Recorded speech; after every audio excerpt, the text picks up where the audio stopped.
Hello. Is it working? It's on. Sir हमारी आवाज के आगे माइक नहीं चल पाएगा. We love you too much. Make some noise. Thank you. Thank you for this wonderful welcome in Pune.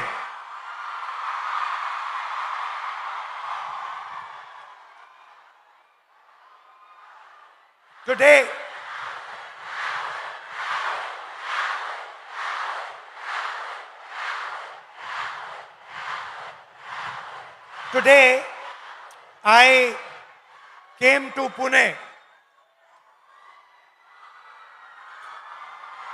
not to give you a lecture, not to tell you what I think, not to talk politics to you, but more to allow you to express yourself,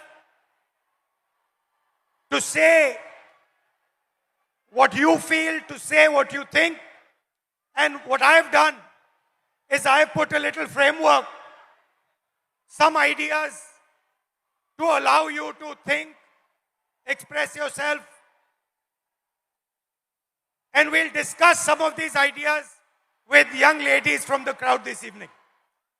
So I'd like to first of all start by welcoming everybody.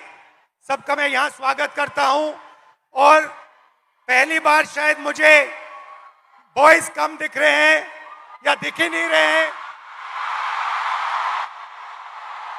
और लड़कियां दिख रही हैं. The idea behind this evening is, as is written over there, break the cage.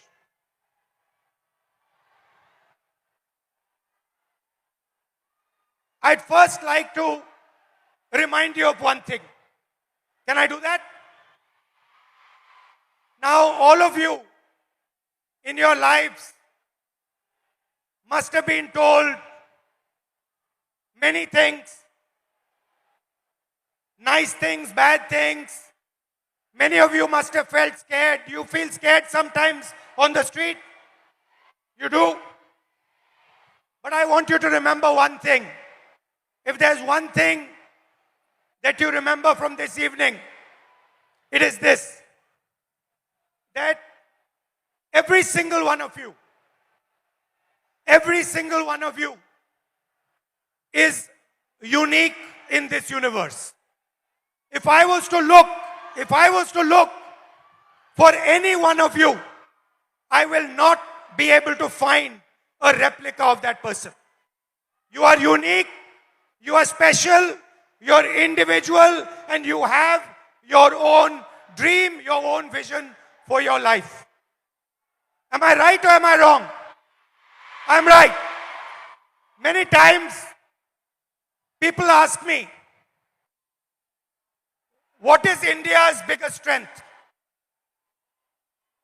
And you get many answers when you ask this question. Somebody will say our economy. Somebody will say our military. Somebody will say our medical system. Somebody might even say our people. But I am very clear on what is India's biggest strength, our biggest asset.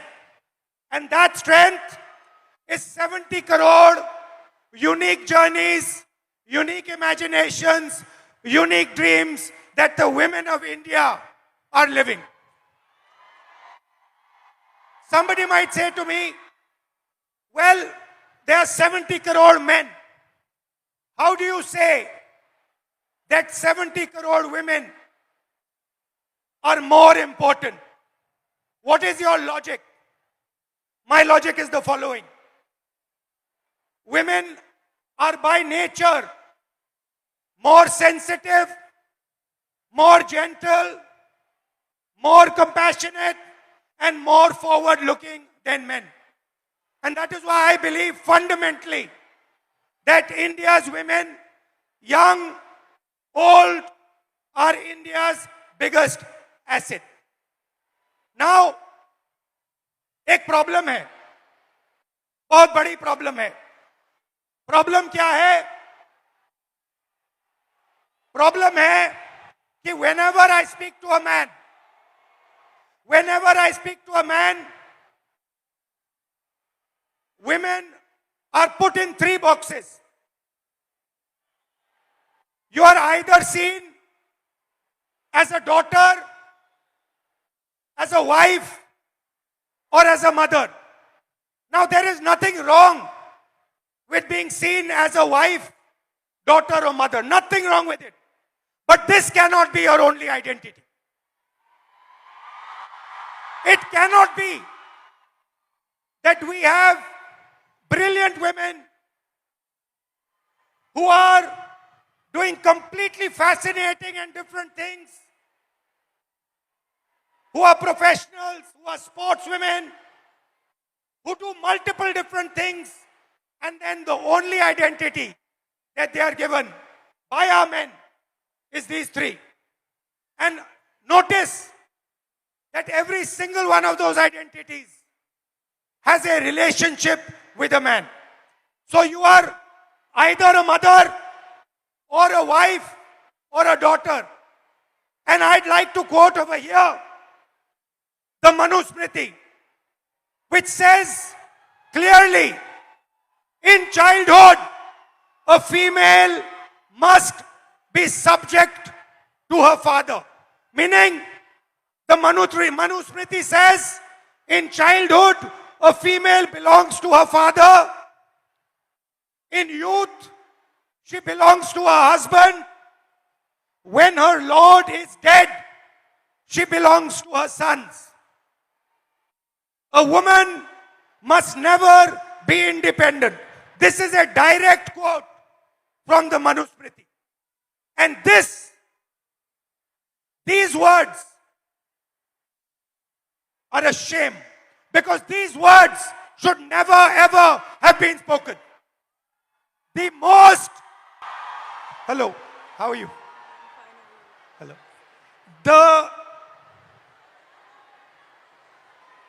The biggest strength of this country is the fact that our women should be independent, should stand for themselves, should believe in themselves. You belong to nobody.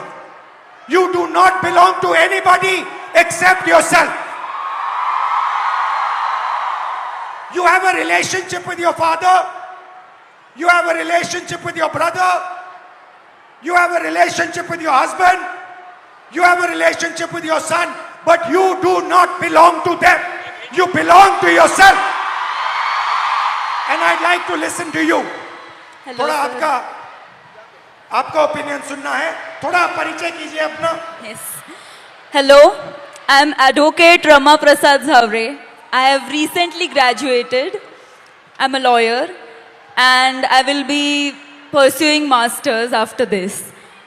I have noticed in the last 5 years that I spent taking my degree that women in my field are subjected to such stereotypes that my classmate would not be. They are given opportunities, networking opportunities, and even cases being handed to them only because they are men and they don't have a family. It doesn't matter if they stay home or not. Also, I have heard from my senior that it is a waste spending money on my LLM only because after a few years I won't be practicing and I will be raising a family, and it's really sad to see that my degree is just diminished to a point in my biodata.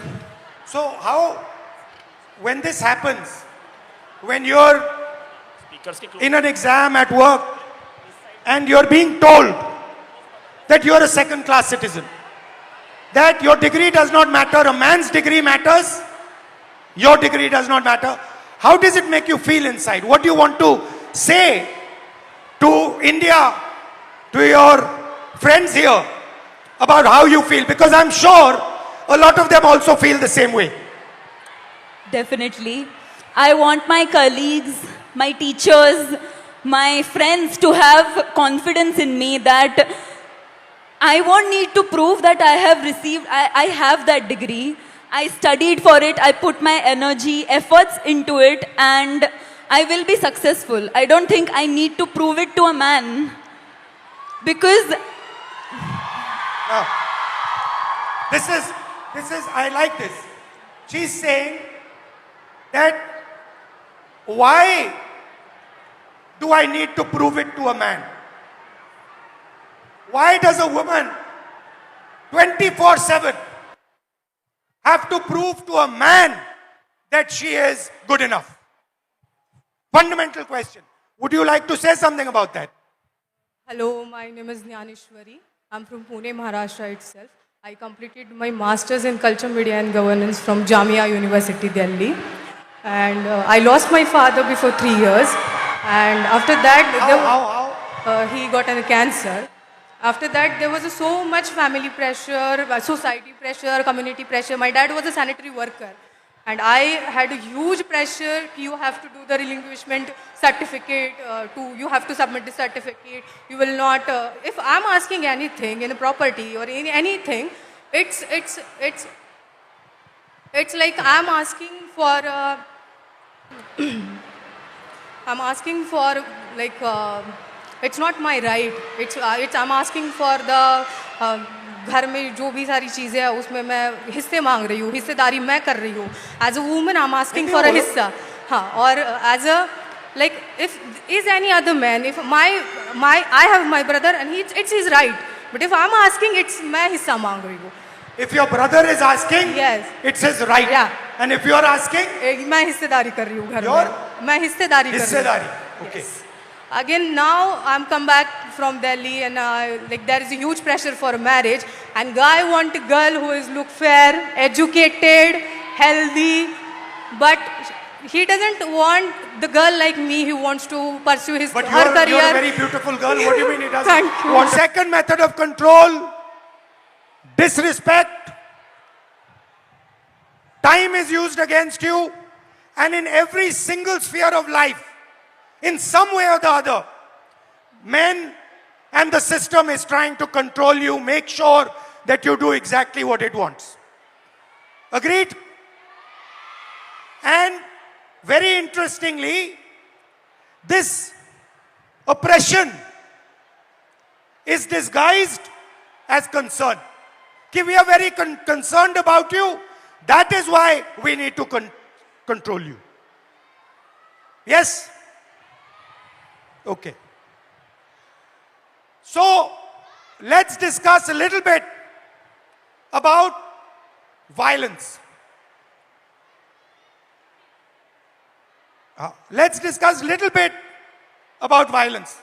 ये जो line है, कुछ हो गया तो, ये आप अपने को बोलती हो? बाहर जाएंगे तो कुछ हो गया तो? Family members tell you, उधर मत जाओ, कुछ हो जाएगा, right? There are 3 तरीके के कंट्रोल हैं, 3 तरीके की हिंसा है, सॉरी. एक तो डायरेक्ट है. मैंने आपको पहली फोटो दिखाई, उसमें मैंने कहा कि 70 crore journeys are there. First thing to understand is before they are born, पैदा होने से पहले हर साल 4.5 लाख लड़कियों की हत्या होती है. That is the first violence, पहली हिंसा. दूसरी हिंसा हरासमेंट. इस भीड़ में से 80% लड़कियों को कहीं ना कहीं हरास किया गया है, राइट? सड़क पे, बस पे, रेस्टोरेंट में, स्कूल में, कॉलेज में 80% महिलाओं को हरासमेंट किया जाता है. तकरीबन 30%, 29% महिलाओं पर फिजिकल वायलेंस होती है. घर में, सड़क पे मारा जाता है, धमकाया जाता है, पीटा जाता है. और फाइनल आंकड़ा अनबिलीवेबल, 100 में से 6 महिलाओं को हिंदुस्तान में रेप किया जाता है। 100 में से 6 महिलाओं को हिंदुस्तान में रेप किया जाता है। यह हुई direct physical violence, violence of opportunity. 50% महिला एजुकेशन या काम को रिजेक्ट करती हैं सेफ्टी के कारण। हिंसा से बचने के लिए 50% महिला एजुकेशन बंद कर देती हैं या फिर जॉब छोड़ देती हैं। और आखिरी फाइनेंशियल हिंसा क्यों?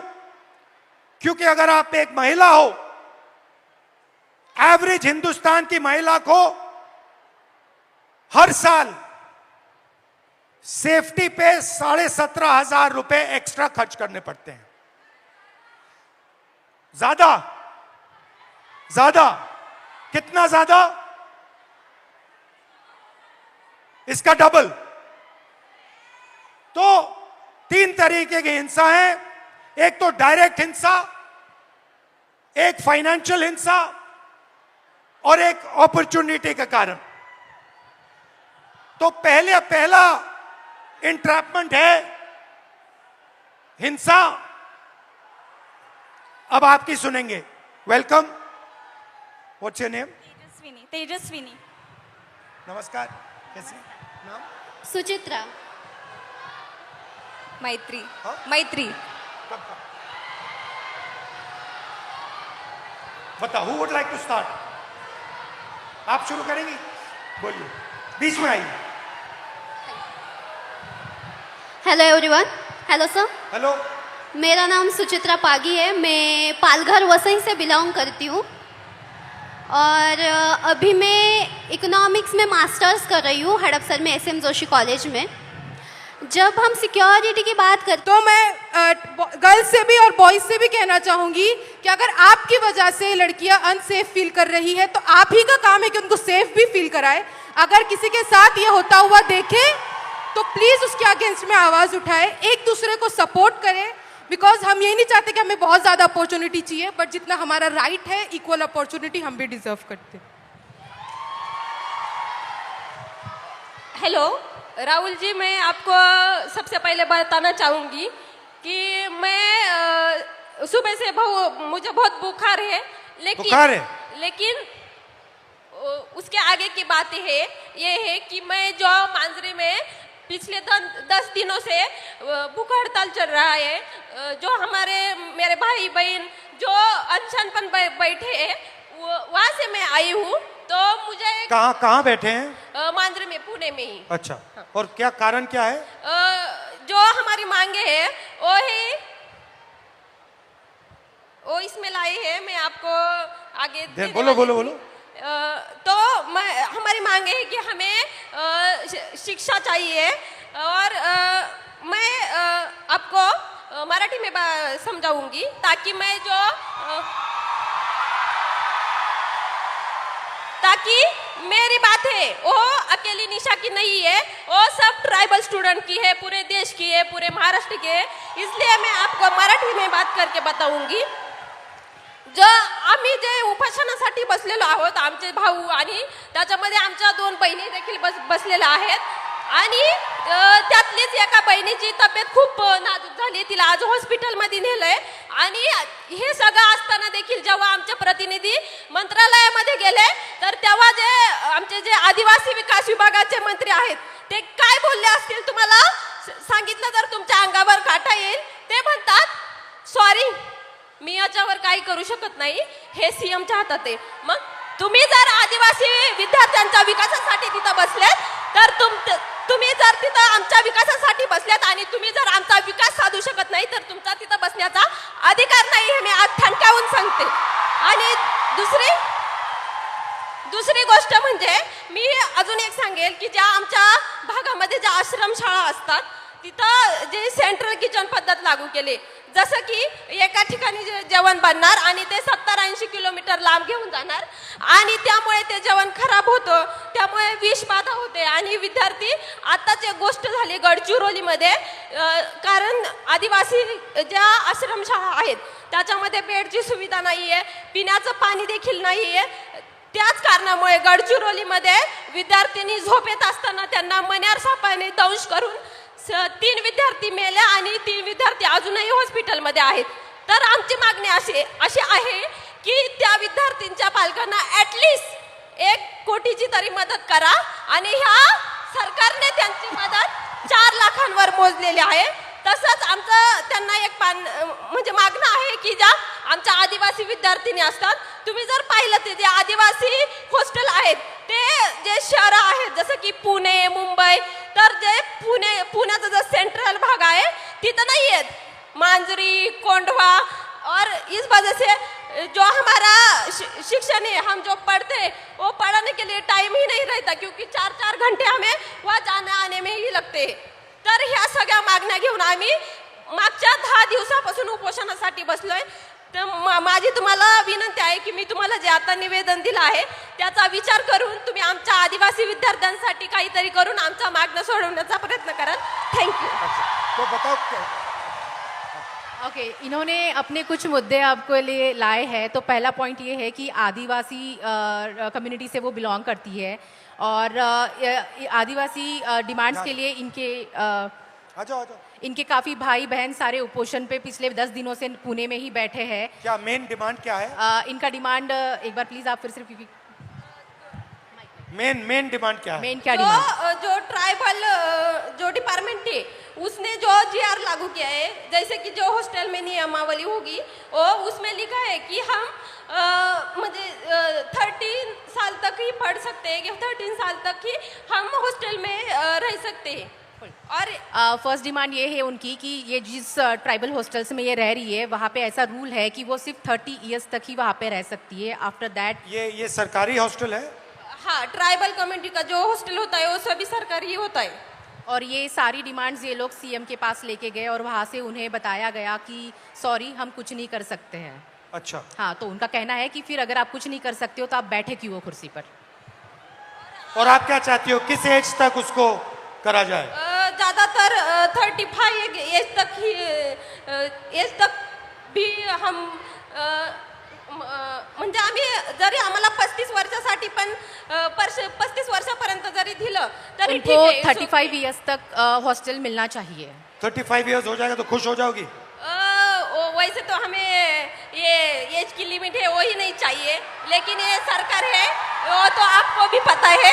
लेकिन हम ये चाहते हैं कम से कम ये 35 एज तक भी आ पाए, इसलिए मैंने ऐसे बोला. लेकिन हम मुझे आप वहाँ इनवाइट क्यों नहीं कर देते? हमने आप मुझे वहाँ बुला लो, यस मैं भी आ जाऊंगा, बैठ जाऊंगा आपके साथ. आम्हाला आवडेल तुम्ही तिथं आलेले आणि आमच्या मुलांची देखील इच्छा आहे की तुम्ही तिथं यावं आणि आमच्या प्रश्नांवरती बोलावं आणि आमचे प्रश्न सोडवण्यासाठी प्रयत्न करावा. वो चाहती है कि आप वहाँ पे आए, वो खुशी खुशी आपको बुलाना चाहती है. मुझे और बुला लो, मैं आ जाऊंगा. ठीक है, मैं थोड़ा दबाव और एक साथ डाल देंगे. मैं और एक बात कहना चाहूंगी, उससे तो आपके होश ही उड़ जाएंगे. जैसे कि हमारे ट्राइबल हॉस्टल होते ज़्यादातर वहाँ यहाँ पुणे में गढ़चिरौली नांदेड़ अमरावती वहाँ से जो स्टूडेंट आते हैं वो तो हर रोज घर नहीं जा पाते. और जुन्नर जो आंबेगांव वो तो लड़कियाँ जाकर आती है, लेकिन वो जो गढ़चिरौली के स्टूडेंट होते हैं वो नहीं जा पाते. तो हम दिवाली में या किस छुट्टी में गए और 1 महीने से ज़्यादा वहाँ पर रहे तो वो बोलते हैं कि आप फिटनेस सर्टिफिकेट लाए. और वो फिटनेस सर्टिफिकेट क्या होता है कि हमारी प्रेगनेंसी टेस्ट की जाती है. और हम जब इस बात पे आवाज़ उठाते हैं तो वो बोलते हैं कि आपको 1 महीने में, आप शांति से सुनिए क्योंकि ये बात बहुत ही गंभीर है. मैं कहना चाहूँगी कि हम जब उनको पूछते हैं कि ये क्या है, ये क्यों करना है, तो वो बोलते हैं आपको 1 महीने में आपको जानलेवा बीमारी हुई तो और किस संसर्गजन्य बीमारी हुई तो मैं क्या कहना चाहती हूँ उन प्रशासन को कि आप जो आपकी जो स्कूल है, जो आश्रम शाला है, प्राइवेट स्कूल है, सभी स्कूलों में जो 24 घंटे एक नर्स क्यों नहीं रख पाते? Thank you. थैंक यू, बहुत अच्छा लगा, मुझे बुला लो, मैं आ जाऊंगा।